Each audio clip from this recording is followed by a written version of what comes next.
जरांगे पाटलांनी मुंबईच्या उपोषणावरून सरकारला पुन्हा एकदा इशारा दिला। सरकारनं गाड्या रोखण्याचा किंवा डिझेल बंद करण्याचा प्रयत्न केला तर महाराष्ट्रात दूध आणि भाजीपाला बंद होईल असं जरांगे म्हणाले। तसंच गनिमी काव्यानं मराठे मुंबईत धडकणार असं सूचक विधान जरांगेंनी केलंय।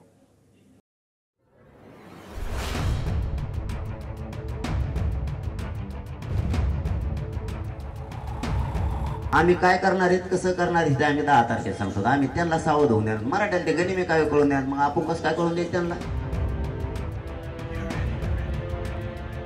20 जानेवारीपासून मुंबईकडे गनिमी काव्यानं येणार असा सूचक इशारा जरांगे पाटलांनी सरकारला दिलाय। मुंबईतल्या मराठ्यांच्या शिष्टमंडळानं जरांगे पाटलांची भेट घेतली।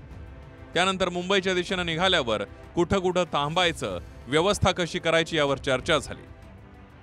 आम्ही तो टप्पा 10 तारखेला टाकणार आहे। आता फक्त मार्ग दिला, मुक्कामाचे टप्पे आम्ही 10 तारखेला टाकणार आहेत, परंतु तुम्ही आम्हाला स्पॉट द्या आत्ताच, कोणचे आत्ता किंवा 10 तारखेच्या आत। इथून 5 किलोमीटरवर डोंगर आहे, इथून 30 किलोमीटरवर आहे, इथून 40 किलोमीटरवर आहे किंवा 2 किलोमीटर, आम्ही बरोबर ते ठरवतो की इथं थांबायचं। आम्ही काय करणार आहेत, कसं करणार आहे ते आम्ही 10 तारखेला सांगतो। आम्ही त्यांना सावध होऊन देणार, मराठ्याला ते गनिमी काय कळून देणार, मग आपण कसं काय कळून द्यायचं त्यांना, नाही कळून द्यायचं त्यांना।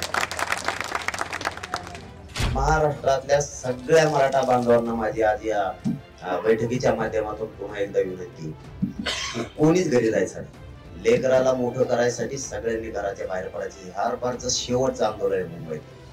करोडोच्या संख्येनं मराठ्यांनी मुंबईकडे धडक मारायची।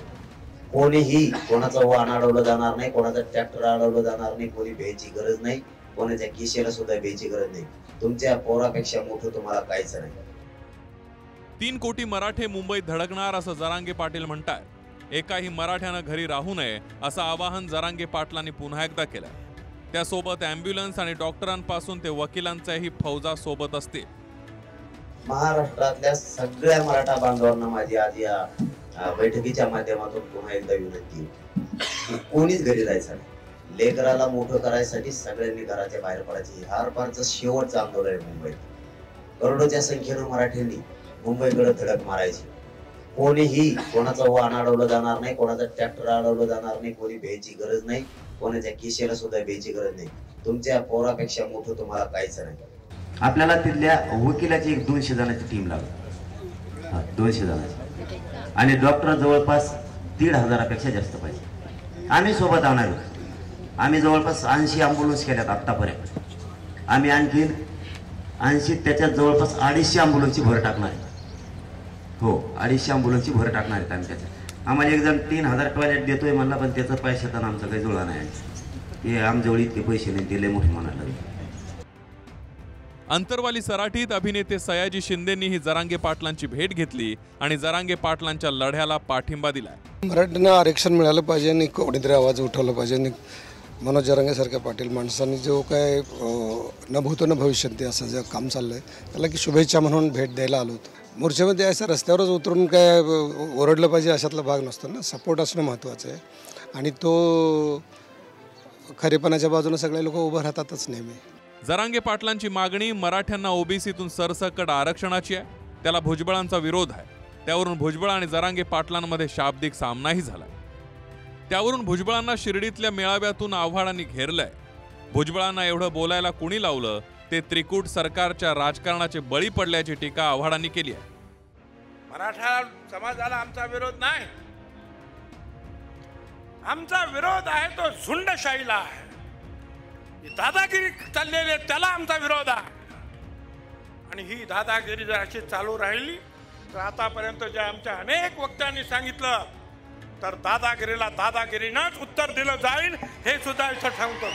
अरे करेंगे संघर्ष, पण तुम्ही मला इथे मेसेज करता साहेब आमचा बोर्ड फाडला आणि तुमचे हात कुठे गेले।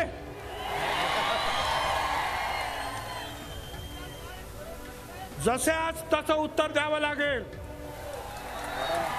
भुजबळांना एवढं बोलायला कुणी लावलं, पार तुमचे हात कोणी बांधलेत, हात उघडे करा, म्हणजे गावं पेटली पाहिजेत अशी इच्छा होती तुमची। एकीकडे गावाने गावं एकत्र करण्याचं काम महाराष्ट्राच्या राजकारणात यशवंतराव चव्हाणांनंतर शरद पवारांनी केलं। ती सामाजिक परिस्थिती उद्ध्वस्त करण्याचं काम तुम्हाला करायचं होतं. भुजबळ साहेब, आम्ही तुम्हाला ओबीसीचे नेते मानत होतो नाही, मानतो, पण तुमचा तोल का गेला हे कळलं नाही.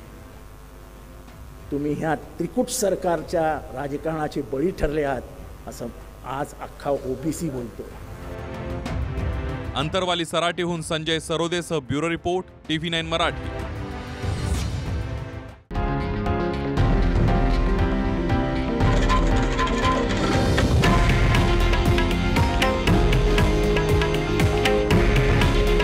हे आहे देशातील नंबर 1 न्यूज नेटवर्क आणि आपण पाहत आहात TV9 मराठी.